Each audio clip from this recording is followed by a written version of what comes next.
아멘. 감사합니다. 할렐루야. 누가 뭐라고 해도 봄입니다. 설령 꽃샘추위가 와도 봄입니다. 계절이 풀리는 것처럼 나라도 좀 여러 가지 정치 문제가 풀렸으면 좋겠고요. 경기도 좀 풀렸으면 좋겠고요. 우리의 삶 가운데 얽매여져 있는 것들도 풀리면 좋겠다 싶습니다.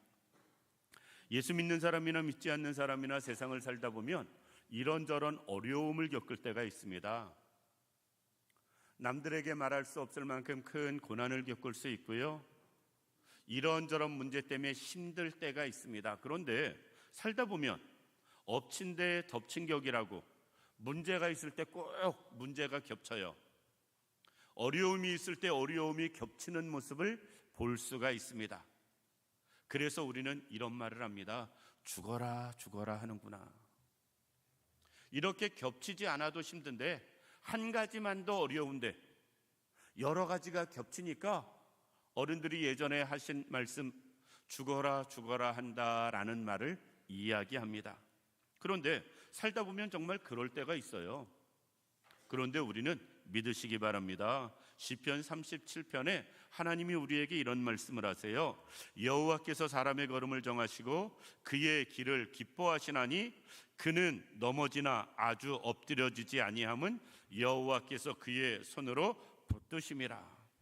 죽어라 죽어라 하는 상황 가운데서도 하나님은 우리와 함께 하신다는 말씀이고 우리를 붙들고 계시고 도와주신다라는 말씀입니다. 그래서 세상 사람들도 이런 말을 합니다. 하늘이 무너져도 솟아날 구멍은 있다고. 그러면서 또 이런 표현도 씁니다. 사람이 죽으라는 법은 없다고.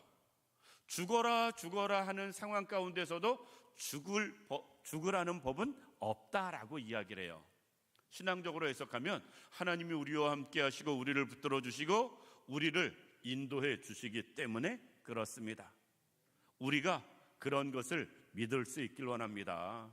살면서 특별히 여러 가지 어렵고 힘든 시절 우리가 살아가는데 사도 바울의 오늘 본문 모습을 생각해 보면서 살 길을 열어주시는 하나님이라는 제목으로 말씀을 생각해 보려고 합니다. 사도 바울은 예수님을 만난 이후에 평생 사역을 하면서 늘 환난과 고난이 겹쳤어요. 늘 어려움이 있었습니다. 그럼에도 불구하고 본문 배경은 더더욱 어려울 때, 꼼짝 못하고 죽을 수밖에 없는 상황에 놓일 때, 바로 그때의 상황이 기록되어 있어요. 세상 말로 죽어라 죽어라 하는데 거기서 인도하시는 하나님의 모습을 볼 수 있는데 사도 바울의 모습을 생각해 보면서 우리의 삶 가운데서도 우리가 하나님의 돕는 은혜를 깨닫고 역사하심을 체험할 수 있는 우리들 되기를 원합니다. 첫 번째 사도 바울의 상황입니다. 사도 바울이 지금 세계 모든 전도여행 3차 전도여행까지 마치고 이제 배를 타고 가나안 땅 가이사라라는 항구 도시에 도착을 합니다. 그런데 유대인들이 복음을 전한 사도 바울이 너무너무 싫어서 예수 믿는 것도 또 예수를 인정하는 것도 그 복음을 전하는 것도 너무너무 싫어서 전도 여행할 때도 계속 방해를 했는데 그가 이스라엘 땅 안으로 들어오니까 야 이때다 싶어서 그를 죽이기로 작정을 합니다. 그래서 어떻게 하냐면 맨 먼저 고소를 해요. 오늘 본 말씀 2절 보면 대제사장들과 유대인 중 높은 사람들이 바울을 고소할세. 고소를 합니다. 고소를 하면 체포를 해야 되고 그리고 이때 당시에 베스도라는 사람이 로마에서 이스라엘을 다스리는 총독으로 보냅니다. 총독이 부임했을 때 이 총독에게 얘기합니다. 예루살렘으로 그를 불러다가 재판하게 해달라고. 그러면서 이렇게 말씀합니다. 3절 말씀 보면 베스도의 호의로 바울을 예루살렘으로 옮기기를 청하니 이는 길에 매복하였다가 그를 죽이고자 함이라. 대제사장과 유대인들의 높은 사람들이 바울을 죽이기로 완전히 작정을 하고 작당을 하고 계획을 세워서 이제 바울이 꼼짝 못하게 고소를 해가지고 체포하게 만든 다음에 예루살렘으로 이제 가이사라라는 항구 도시에서 예루살렘으로 이송할 때에 그를 몰래 공격해서 암살하기로 작정하고 지금 일을 추진합니다. 바울의 입장에선 힘들게 3차 전도 여행 마치고 돌아와서 심신이 약해졌을 거고요, 피곤할 겁니다. 그런데 오자마자 체포를 당해요. 아무 죄 없이 여태까지 외국 나가서 생활하다가 막 귀국하자마자 뭔 잘못을 했겠어요. 귀국하자마자 지금 유대인들이 그 사도 바울을 실어서 우리나라 표현으로 말하면 공항에서 바로 그냥 체포를 하는 겁니다. 거기서 끝나는 것도 아니고 이제는 체포된 사도 바울을 대제사장, 그때 당시에 유대인 중에 최고 권력자, 그리고 예루살렘에 사는 유대인 중에 높은 사람들이 그 바울을 죽이기로 작정을 하는 것입니다. 사도 바울은 살 길이 없었어요. 꼼짝없이 죽을 수밖에 없는 상황이었다. 오늘날 우리가 세상을 살면서 이렇게 답답한 상황을 만날 수 있고요, 겪을 수 있습니다. 우리가 세상을 살면서 이것도 안 되고 저것도 안 되고, 여기도 길이 없고 저기도 길이 없고, 이것도 답이 아니고 저것도 답이 아니고, 정말 모든 면에서 한숨밖에 나올 수 없는, 더 힘들어서 한숨조차 나오지 않을 만큼 우리가 힘든 상황에 놓일 때가 있습니다. 사도 바울은 지금까지도 사실은 힘들었어요. 고린도후서 11장 말씀 보면 사도 바울이 이렇게 고백합니다. 유대인들에게 40에 하나가 많은 매를 5번이나 맞았고, 태장으로 3번이나 맞았고, 한 번은 돌로 맞았고, 3번은 배 타고 가다 배가 파손돼 가지고 죽을 고생을 했고, 여러 번 여행하다가 강의 위험, 강도의 위험, 동족의 위험, 이방인의 위험, 시내의 위험, 광야의 위험, 바다의 위험이 넘쳐났다. 그리고 굶주리고 헐벗은 건 일도 아니다 라고 표현할 만큼 여태까지도 힘들었는데 마치고 돌아왔더니 더 죽을 길밖에는 없었다라는 것이에요. 우리도 그렇습니다. 우리도 그래요. 여태까지도 결코 순탄하지 않은 삶을 살았습니다. 얼마 전에 어느 한 분이 돌아가셨는데 그분 이렇게 이야기 쭉 하다가 그런 이야기가 나왔습니다. 우리나라 일제시대 때 태어나신 분들, 어린 시절 일제시대 때 고생하다가 조금 자라니까 전쟁이 나네요. 전쟁 겨우 끝나서 이제 조금 한숨 돌렸더니 우리나라 보릿고개가 60년대 70년대 초반까지 춥고 굶주리고 헐벗는 세월을 보냅니다. 지금 이 자리에 그 세월을 보낸 분이 많이 계세요. 보릿고개 겨우 넘겨서 경제가 좋아지고 살만했더니 이제 퇴직하게 돼서 백수가 돼서 놀게 되고요, 경기는 좋아졌는데 나이 먹고 이제 남은 건 병밖에 없어서 한 번도 좋은 세상 못 보고 살아가는 그런 느낌 받는 분들 있을 수 있습니다. 그런데 나이 먹고 늙었더니 이제 또 더 여러 가지 서러운 부분들이 있습니다. 사도 바울은 전도여행 마치고 돌아오면 그래도 좀 평안함이 예비됐어야 되는데 전도여행 마치고 돌아왔더니 더 큰 문제가 있는 것처럼 우리의 삶이 그렇다라는 것입니다. 그래서 우리가 찬양할 때 이렇게 찬양해요. 나는 갈 길 모르니 주여 인도하소서. 어디 가야 좋을지 나를 인도하소서. 우리가 이렇게 찬양을 합니다. 왜? 너무너무 답답해서, 너무너무 안타까워서, 무엇 하나 보이는 것 없어서 이렇게 찬양할 만큼 힘든 상황이 우리의 상황, 죽을 길밖에는, 지금 죽어라 죽어라 하는 상황밖에는 답이 없는 그런 우리의 모습일 수 있다라는 것입니다. 두 번째 생각할 것은 그럼에도 불구하고 살 길을 열어주시는 하나님이세요. 사도 바울 입장에서는 죽을 길밖에는 이제 없습니다. 그런데 그 죽을 길밖에 없는 상황, 죽어라 죽어라 하는 상황 가운데서 하나님은 사도 바울에게 살 길을 열어주세요. 그 총독이던 베스도가 이렇게 이야기합니다. 4절 말씀 보면 베스도가 대답하여 바울이 가라 가이사라에 구류된 것과 자기도 멀지 않아 떠나갈 것을 말하고 라고 말하면서 내가 예루살렘에 계속 있을 게 아니고 내가 가이사라에 갈 거고 로마로 돌아갈 거니까 내가 가이사라 가서 재판하게 너희들이 저기 한 사람들은 나를 따라와서 그곳에서 증인하고 고소하고 그곳에서 재판하게 따라와라. 같이 가이사라로 내려가자라고 말을 합니다. 사도 바울이 올라오면 그 길에서 죽이려고 했는데 사도 바울을 거기다 감옥에다 그냥 두고 우리가 가자라는 겁니다. 이 베스도가 그러는 것은 베스도가 일부러 그러는 게 아니고요, 하나님의 은혜고 섭리입니다. 하나님의 인도하심이에요. 왜?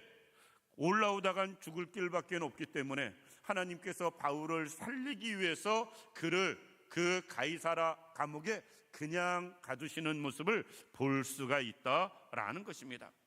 얼른 생각할 땐 고소당해서 잡혀있는 상황이니까 그것도 죽을 맛인데 그게 뭐가 살 길인가? 그런데 그것이 생명을 보존하는 길이었어요. 그리고 그것이 더 큰 은혜로 이어지는 과정이 되어지는 모습도 볼 수가 있습니다. 이 자리에 있는 우리 모든 성도님들, 우리도 동일합니다.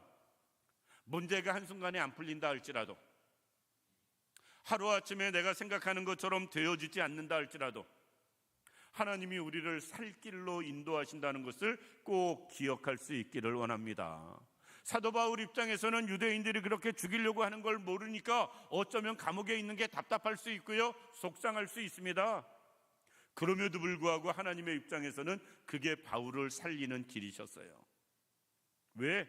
바울에게는 사명이 있거든요. 이방인을 위해서 나의 택한 그릇이다. 하나님께서 그에게 사명 주셨고요, 그 일을 감당하게 하시기 위해서 부르셨는데 바울이 죽어버리면 그 남은 일을 누가 하겠어요?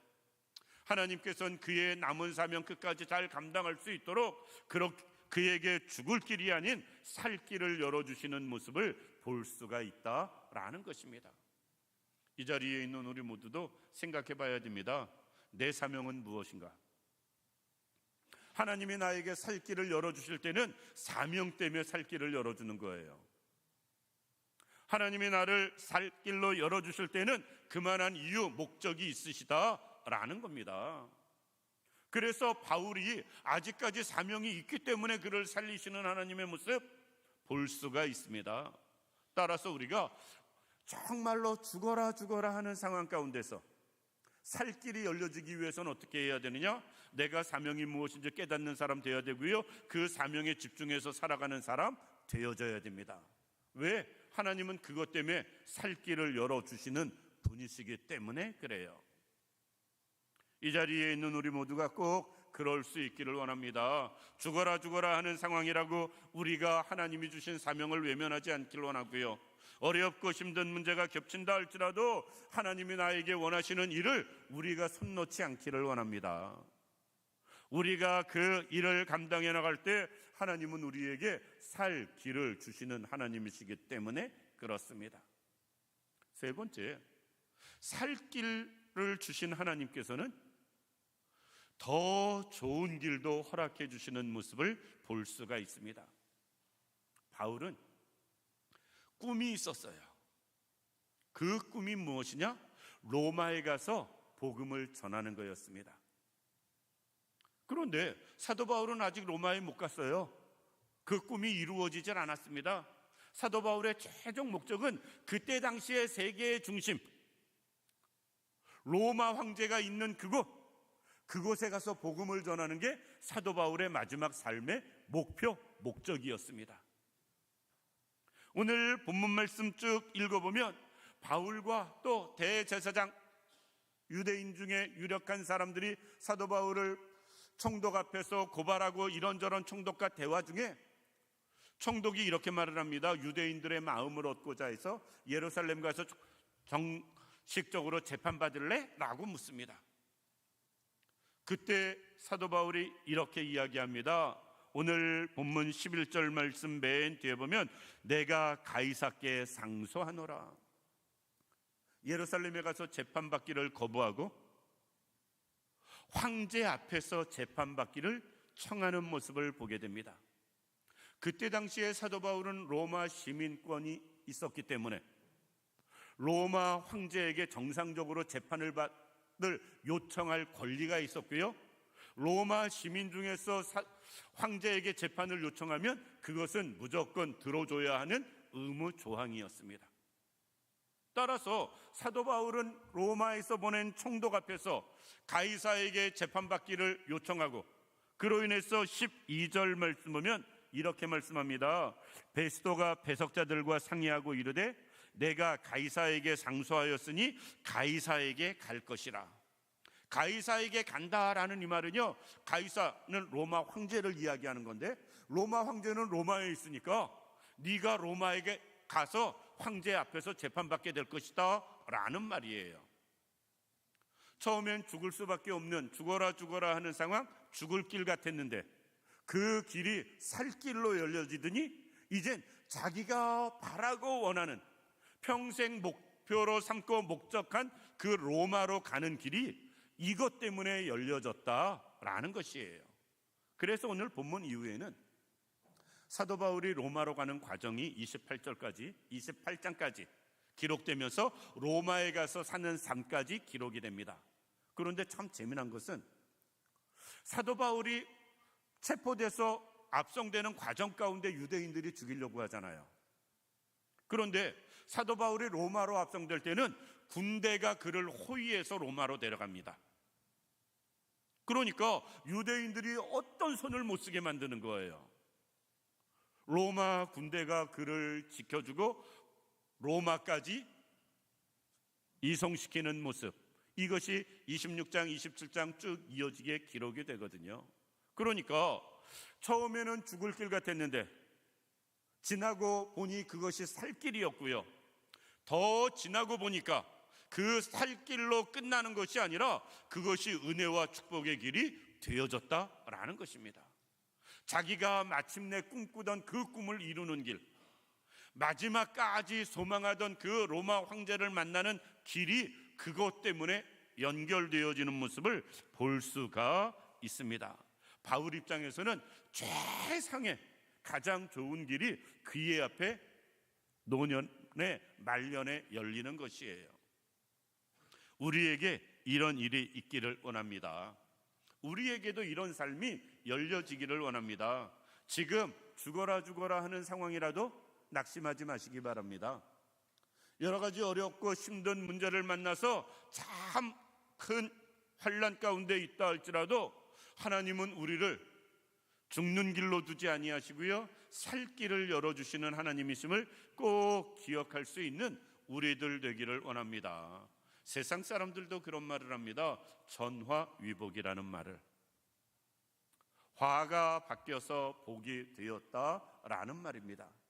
죽을 길이 바뀌어서 살 길이 되고 살 길이 발전해서 복된 길로 바뀌어지는 바울의 모습이 바울 한 사람의 삶으로 끝나는 것이 아니라 하나님의 백성들, 하나님을 믿고 따르는 모든 성도들의 삶에 동일하게 연결되어진다는 사실을 꼭 기억할 수 있기를 원합니다.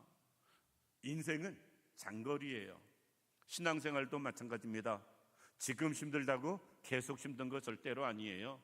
지금 조금 뒤쳐졌다고 끝까지 뒤쳐지는 것도 아닙니다. 신앙생활은 장거리 마라톤이기 때문에, 인생이 또 그렇게 길기 때문에 지금은 죽을 것 같아도 살 길이 열려질 때가 있고요, 복된 삶이 또 예비될 때도 있다라는 것입니다. 따라서 우리는 어떻게 해야 되느냐? 우리는 끝까지 하나님을 의지하는 사람 되어져야 됩니다. 왜? 살 길을 열어주시는 분이 하나님이시니까. 복된 길을 열어주시는 분이 하나님이시기 때문에 우리는 어떤 상황 가운데서도 하나님을 볼 수 있는 우리들 되기를 원합니다. 그리고 그 하나님이 주시는 살 길을 우리가 경험하기를 원하고요, 그 하나님이 주시는 복된 길을 우리가 걸어갈 수 있기를 원합니다.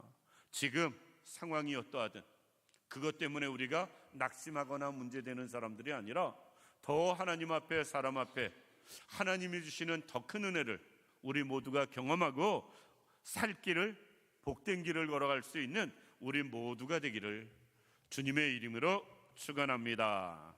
기도드리겠습니다. 살아서 역사하시는 참 좋으신 아버지 하나님, 은혜와 사랑을 진심으로 감사를 드립니다. 하나님, 우리를 사랑하시고 축복하셔서 정말로 여러 가지 어렵고 힘든 문제, 하나님, 경제적인 문제, 건강의 문제, 또 자녀의 문제, 생업의 문제, 아버지 장래의 문제, 다양한 문제 때문에 우리가 죽어라 하는 상황 가운데 놓였다 할지라도 살 길을 열어주시는 하나님을 경험하는 저희들 되게 하시고, 그것을 통해서 오히려 복된 길로 인도하시는 하나님을 우리가 체험할 수 있도록 역사하여 주옵소서. 끝까지 그 하나님만 바라보고 나가는 우리들 되도록 주님이 도우시길 원하오며 예수님 이름으로 기도드립니다. 아멘.